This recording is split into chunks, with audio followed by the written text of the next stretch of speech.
In this video, I'm going to show you how to create a grid in Affinity Designer. If you find this video helpful, please consider to like this video and subscribe to my channel. In saying that, let's just jump straight into the video.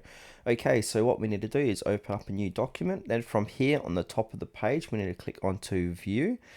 And then from here, hover over Show. And then to the right of that, make sure we've selected Grid. So once you've done that, you can see here a grid has been placed onto my document.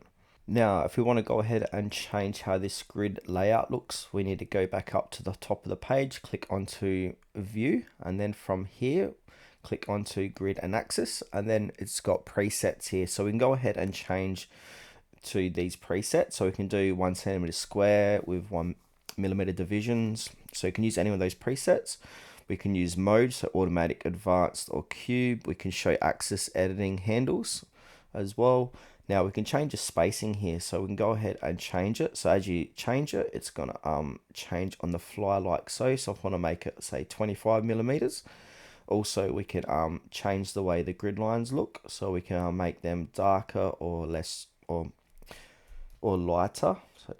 So that just changes the transparency. Also, we've got the subdivision lines, we can change that, and also the place grid lines as well. Then from here, we can go ahead and click onto close, and you can see this is how I want my grid to look.